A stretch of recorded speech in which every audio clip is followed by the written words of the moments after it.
Hello dear student. स्वागत है आपका डॉक्टर विनीता अरोड़ा की क्लास में। आईपीएल के इस सीजन में स्टूडेंट्स हमारी तरफ से एक बॉल आपकी तरफ। जी हाँ, ये डिवेंचर की बॉल और लेट्स सी कितने रन बना पाते हैं आप इस पर। लेकिन उससे पहले मैं बात करना चाहूंगी कि कितना अच्छा हो कि हमें शॉर्ट अकाउंटिंग टिप्स मिलते चलें ताकि हम इस अकाउंटिंग को बहुत इजी वे में समझ सकें। तो गाइज डोंट वरी, आपको यदि अकाउंटिंग टिप चाहिए तो करना सिर्फ इतना है कि हमारे चैनल को सब्सक्राइब करें। यदि आप हमारे चैनल पर नए हैं या अभी तक आपने हमारे चैनल को सब्सक्राइब नहीं किया है तो हमारे इस चैनल को सब्सक्राइब करिए। हमारे 200 सब्सक्राइबर होने पर मैं अपने हर एक वीडियो पर आपको एक short and simple accounting tip provide करवाऊंगी जो आपको अकाउंटिंग को इजी वे में समझने में हेल्प करेगा। So guys, let's start today's topic. Redemption of debenture, ex interest and come interest adjustment. Guys, it's a very important topic. In open market purchase method में आपने देखा था कि किस तरह से कंपनी अपने डिबेंचर्स को ओपन मार्केट से परचेज कर लेती है, लेकिन ये x interest and come interest के एडजस्टमेंट्स आपको देखने होंगे। So let's start. Now what is the issue? Actually होता क्या है, जब कंपनी अपने डिबेंचर्स को मार्केट से परचेज करती है, स्टॉक मार्केट से परचेज करती है, तो ऐसी कंडीशन में कंपनी अपने डिबेंचर होल्डर्स को उस मार्केट प्राइस से भुगतान कर देती है और इस तरह से कंपनी के डिबेंचर्स का रीपेमेंट हो जाता है, रिडम्पशन हो जाता है और कंपनी के डिबेंचर्स फिर से कंपनी के पास आ जाते हैं। इसकी कंप्लीट वीडियो को समझने के लिए हमारे लास्ट वीडियो का डिस्क्रिप्शन आपको हमारे डिस्क्रिप्शन बॉक्स में दिया हुआ है, इसे जरूर से देखें। इसके बाद हम x interest and come interest को समझते हैं। तो गाइस, एक्स इंटरेस्ट और कम इंटरेस्ट की कंडीशन कहाँ आती है, क्योंकि आप अच्छे से जानते हैं कि यदि कंपनी ने डिबेंचर्स इशू किए हैं तो उस पर डिबेंचर होल्डर्स को इंटरेस्ट देना होगा। लेकिन यदि हमने कंपनी के डिबेंचर्स इंटरेस्ट डेट पर ही परचेज किए हैं, यानी कंपनी अपने डिबेंचर्स को मार्केट में स्टॉक मार्केट से इंटरेस्ट की ड्यू डेट पर ही परचेज करती है, दैट मीन्स कंपनी ने अपने डिबेंचर होल्डर्स को उस डेट तक, क्योंकि ड्यू डेट तक परचेज हुआ है तो ड्यू डेट तक पेमेंट कर दिया है। बट ऐसा हर समय प्रैक्टिकली संभव नहीं है। कंपनी अपने डिबेंचर्स को ओपन मार्केट से कभी भी परचेज कर सकती है, इंटरवेलिंग पीरियड के दौरान भी। यानी मान लीजिए कंपनी का इंटरेस्ट का डेट है 30 जून और 31 दिसंबर, तो ऐसी स्थिति में कंपनी जरूरी नहीं है कि स्टॉक मार्केट से 30 जून या 31 दिसंबर को ही ट्रांजैक्शन करे, कंपनी कभी भी ये ट्रांजैक्शन कर सकती है। तो ऐसी कंडीशन में यदि स्वयं के ऋण पत्रों को कंपनी देय ब्याज तिथि के अलावा अन्य किसी तिथि पर, गाइस इंपॉर्टेंट, इंटरवेलिंग पीरियड या मिड पीरियड जरूर होना चाहिए यदि एक्स इंटरेस्ट और कम इंटरेस्ट का एडजस्टमेंट होता है। तो यदि इंटरवेलिंग पीरियड में खरीदा जाता है तो ब्याज के संबंध में समायोजन किया जाना आवश्यक है। तो क्यों समायोजन किया जाना चाहिए? क्योंकि उस समय हम कुछ पीरियड का इंटरेस्ट तो डिबेंचर होल्डर्स को देंगे, लेकिन जब हमने बीच में ही डिबेंचर्स को परचेज कर लिया है, इंटरवेलिंग पीरियड में परचेज किया है, तो ऐसी स्थिति में डिबेंचर होल्डर्स को केवल उतने ही पीरियड का इंटरेस्ट का पेमेंट किया जाएगा जितने पीरियड के लिए वो डिबेंचर्स का स्वामी या ऑनर रहा है। नाउ लेट्स सी, कंपनी के खरीदे गए स्वयं के ऋण पत्र या तो ब्याज सहित खरीद सकती है या ब्याज रहित खरीद सकती है। तो ये ब्याज सहित और ब्याज रहित क्या है, देखते हैं। यदि अपने डिबेंचर को ऑन डिबेंचर्स को एक्स इंटरेस्ट और कम इंटरेस्ट खरीदा जाता है तो इसका कंसेप्ट कुछ इस तरह का है। सबसे पहले बात करते हैं, यदि हम कम इंटरेस्ट यानी ब्याज सहित खरीदते हैं, यानी जब कंपनी अपने ही ऋण पत्र को बाजार से क्रय करती है और यदि क्रय मूल्य में सौदे की तिथि तक का अर्जित ब्याज भी शामिल रहता है, तो इसे ऋण पत्रों का क्रय ब्याज सहित कहा जाता है।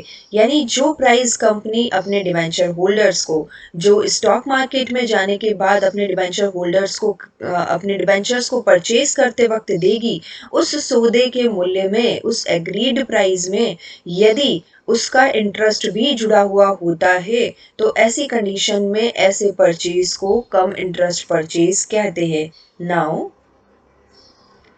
एक्स इंटरेस्ट परचेज यानी ब्याज रहित परचेज की बात करें तो जब कंपनी अपने ही ऋण पत्रों को बाजार से क्रय करती है तो क्रय मूल्य में सौदे की तिथि तक का अर्जित ब्याज शामिल नहीं होता है, अपितु इसे अलग से चुकाया जाता है। ऑफ कोर्स जितने समय तक डिबेंचर होल्डर्स के पास अपने डिबेंचर्स रहते हैं तब तक वो उन पर इंटरेस्ट पाने का अधिकारी है।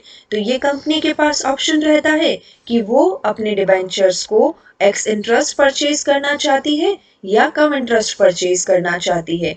स्टूडेंट्स, फर्क सिर्फ इतना है कि एक्स इंटरेस्ट प्राइस में एग्रीड वैल्यू में इंटरेस्ट जुड़ा हुआ नहीं होता है, लेकिन कम इंटरेस्ट प्राइस में एग्रीड वैल्यू में इंटरेस्ट जुड़ा हुआ होता है। यहाँ एग्रीड वैल्यू से क्या मतलब, ऐसी वैल्यू जो सेलर और परचेजर, यानी यहाँ पर सेलर कौन है, कंपनी का डिबेंचर होल्डर, और परचेजर कौन है, खुद कंपनी।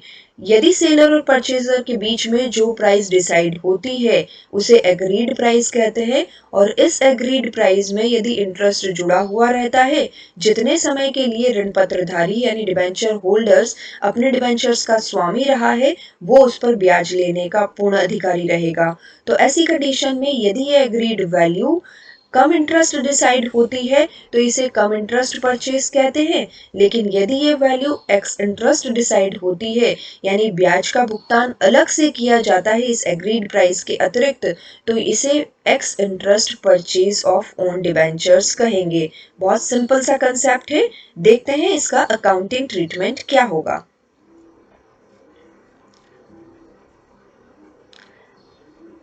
सबसे पहले बात करते हैं बच्चों कम इंटरेस्ट की यानी ब्याज सहित। देखिए, हमने बात आपसे की थी कि यदि कंपनी अपने डिबेंचर्स को मार्केट से परचेज करती है तो मार्केट से परचेज करने पर कंपनी अपने डिबेंचर्स को कैंसिल कर सकती है।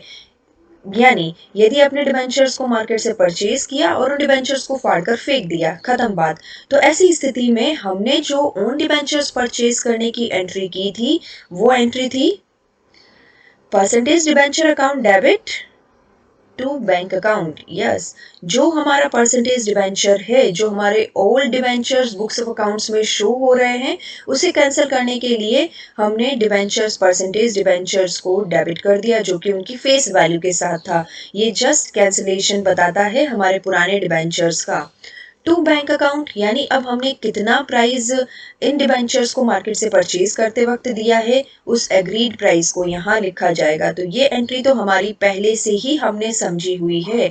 नाउ क्योंकि कंपनी ने अपने डिबेंचर्स को इंटरवैलिंग पीरियड में परचेज किया है तो ऐसी स्थिति में डिबेंचर होल्डर्स को उससे रिलेटेड मंथ्स का, उससे रिलेटेड अवधि का इंटरेस्ट देना होगा। तो इस इंटरेस्ट, क्योंकि ये इंटरेस्ट कंपनी के लिए एक एक्सपेंसेस है, इसलिए इस एक्सपेंसेस को डेबिट कर दीजिए, डिबेंचर इंटरेस्ट अकाउंट डेबिट। यहाँ पर आपको इंटरेस्ट को कैलकुलेट करना होगा और इंटरेस्ट कैलकुलेशन हम अभी देखते हैं। तो देखिए, यहाँ पर हमारी एंट्री हो रही है परसेंटेज डिबेंचर, जो हमारे old debentures books of accounts में थे उसे फेस वैल्यू पर लिया जाएगा। डिबेंचर इंटरेस्ट क्योंकि कंपनी के लिए यह एक एक्सपेंसेस है इसलिए इसे डेबिट कर दिया जाएगा। टू बैंक एग्रीड प्राइस जो भी हमारी रहेगी उस एग्रीड प्राइस से हमें क्रेडिट करना होगा क्योंकि बैंक से अमाउंट जा रहा है। नाउ फाइनली, क्योंकि अभी यहाँ पर ये परिस्थिति हो सकती है कि ये एंट्री बैलेंस नहीं हुई है, तो जो बैलेंसिंग फिगर रहेगा गाइस वो बैलेंसिंग फिगर रहेगा to profit on redemption of debenture. इस बैलेंसिंग फिगर से डाल दिया जाएगा। ध्यान दीजिएगा, जनरली इस तरह के परचेज में प्रॉफिट ही होता है। इस पर हम अपना डिस्कशन पिछले वीडियो में भी कर चुके हैं, इसके लिए आप हमारे डिस्क्रिप्शन बॉक्स को जरूर से देखें। यानी यहाँ पर डिबेंचर्स को परचेज किया है और उसे तुरंत ही कैंसिल कर दिया है। तो हमारी final entry old debentures account debit, debenture interest account debit to bank to profit on redemption of debenture account. Now अब ये चीज समझते हैं एक्स इंटरेस्ट के साथ। तो गाइस क्या एंट्री होगी? Old debentures account debit, debenture interest account debit, to bank account, bank से जितना भी पेमेंट हुआ है, to redemption on debentures of profit on redemption of debenture account balancing figure. Same entry जो कि ब्याज सहित भी थी और ब्याज रहित भी है, लेकिन यहाँ पर मेन डिफरेंस क्या है, ये मेन डिफरेंस मैं आपको शो करती हूँ गाइस।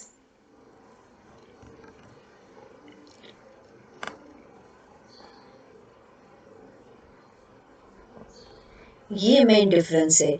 यानी यदि कंपनी डिबेंचर्स को ब्याज रहित परचेज करती है तो ऐसे एक्स इंटरेस्ट परचेज में कंपनी को टू बैंक यानी बैंक से पेमेंट करते वक्त एग्रीड प्राइस के साथ साथ यानी जो हमारा मूल्य सेलर और परचेजर के बीच में डिसाइड हुआ है उस एग्रीड प्राइस के साथ साथ आपको इंटरेस्ट का पेमेंट भी करना होगा।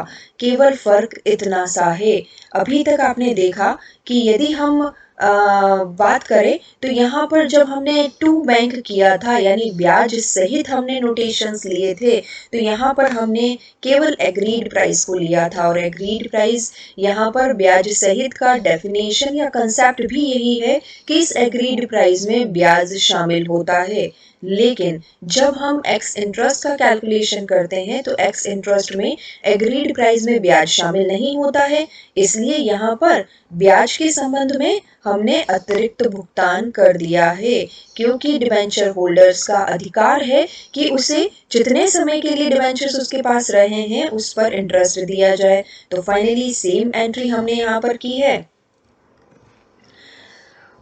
और अंत में being debenture cancelled by open market purchase. लेकिन इस अगले टॉपिक पर चलें, अगली बात करें, लेकिन उससे पहले इंटरेस्ट कैलकुलेशन हम आपको समझा दें गाइस। इंटरेस्ट कैलकुलेशन बहुत ही सिंपल तरीके से किया जाता है।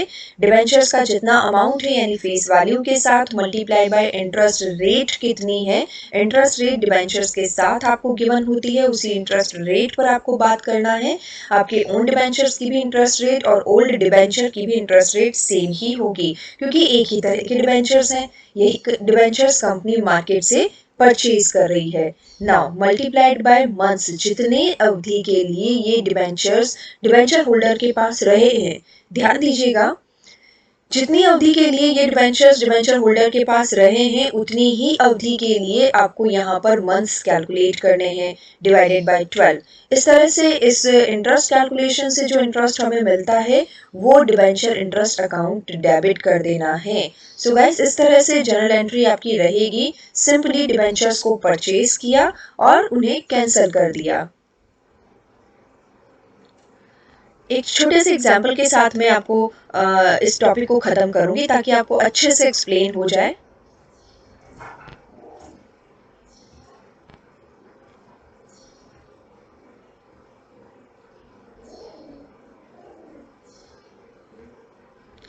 यहाँ पर मैंने आपके सामने एक एग्जाम्पल लिया है। देखिए, विद इंटरेस्ट और एक्स इंटरेस्ट के साथ, कम इंटरेस्ट और एक्स इंटरेस्ट के साथ एक एग्जाम्पल मैं आपको दे रही हूँ। डिबेंचर यदि हमारे पास 100 रुपीज़ के डिबेंचर्स हैं और 100 रुपीज़ की फेस वैल्यू के साथ डिबेंचर्स हैं और मान लीजिए हमारे पास इंटरेस्ट जो एग्रीड प्राइस डिसाइड हुई थी वो है 96 रुपीज़ की। तो यहाँ पर 96 रुपीज़ का एग्रीड प्राइस में देखिए शामिल होगा डिबेंचर का इंटरेस्ट भी और डिबेंचर की वैल्यू भी। जितने वैल्यू के लिए मतलब यहाँ पर हम कह सकते हैं कि हमारे डिबेंचर्स की जो मार्केट प्राइस है जिस पर हमने इस डिबेंचर्स को परचेज करना चाहा है वो 90 रुपए थी और साथ ही में हमने 6 रुपए के इंटरेस्ट प्राइस को और मिला लिया। तो इस तरह से कंपनी ने अपने डिबेंचर्स को मार्केट से 96 रुपीज़ में परचेज किया। यानी 100 रुपीज़ का डिबेंचर्स, यहाँ पर डिबेंचर इंटरेस्ट 6 रुपए के साथ, ये हमें कैलकुलेशन करना आना चाहिए। फाइनली 96 रुपीज़ की रेट आपको गिवन होगी। आप अपनी सामान्य जानकारी के लिए ये कैलकुलेट कर सकते हैं कि यदि हम 96 में से 6 रुपीज़ को माइनस कर दें तो फाइनली हमारा डिबेंचर्स का जो एग्रीड प्राइस वो 90 रुपीज़ होना चाहिए। फाइनली हमारा जो प्रॉफिट हुआ है वो प्रॉफिट हुआ है 10 रुपए का। ये हमने बैलेंसिंग फिगर ले लिया है। 100 plus 6 is the 106 minus 96 is the 10 rupees हमारा डिबेंचर्स का रिडम्पशन पर जो प्रॉफिट हुआ है। नाउ यही बात करते हैं एक्स इंटरेस्ट की तरफ गाइस। तो एक्स इंटरेस्ट में देखिएगा, एक्स इंटरेस्ट में हमने 100 रुपए का डिवेंचर्स यहाँ पर लिया है और इस 100 रुपए के डिवेंचर्स के साथ हमारा जो एग्रीड प्राइस था वो 96 रुपीज़ का है। इस 96 रुपीज़ के एग्रीड प्राइस में आपको इंटरेस्ट और जोड़ना पड़ेगा। यदि हमारा 6 रुपए का इंटरेस्ट कैलकुलेट होता है तो जो हमारी एग्रीड प्राइस जो आपको क्वेश्चन में गिवन है उसमें 6 रुपए का इंटरेस्ट और जोड़ लीजिए और इस तरह से बैंक में जो टोटल पेमेंट होगा वो 102 रुपीज़ का किया जाएगा। यानी agreed price 96 rupees plus 6 rupees interest के साथ 102 रुपीज़ का पेमेंट किया जाएगा। देखिए ब्याज रहित यदि हम डिबेंचर्स को परचेज करते हैं तो ऐसी कंडीशन में हमारे पास इन डिबेंचर्स पर जो प्रॉफिट बचता है वो अब 4 रुपए ही रहा, क्योंकि हमारे पास जो प्राइस डिसाइड हुई थी उसमें इंटरेस्ट जुड़ा हुआ नहीं था। तो हमें डिबेंचर होल्डर्स को इंटरेस्ट का और भुगतान करना होगा, तो इस वजह से हमारे प्रॉफिट कम हो गए हैं। फाइनली एक्स इंटरेस्ट में 100 रुपए का डिबेंचर 6 रुपए का यदि हम इंटरेस्ट मानकर चलें तो ऐसी कंडीशन में agreed price 96 rupees plus 6 rupees interest जोड़ा जाएगा। यही डिफरेंस है एक्स इंटरेस्ट और कम इंटरेस्ट में। अदरवाइज सारे ट्रांजेक्शन सारी जर्नल एंट्रीज सेम है, केवल इंटरेस्ट के एडिशन का ही आपको ध्यान रखना है और फाइनली हमारा प्रॉफिट जो भी है वो आप कैलकुलेट कर सकते हैं बैलेंसिंग फिगर के साथ। सो गाइस कुछ इस तरह से हम यहाँ पर एक्स इंटरेस्ट और कम इंटरेस्ट का एडजस्टमेंट करेंगे हमारे ओन डिबेंचर्स एंट्रीज के साथ। Finally thank you guys, thank you so much. Again हमारे चैनल को सब्सक्राइब जरूर करते रहिए और don't forget to hit the bell icon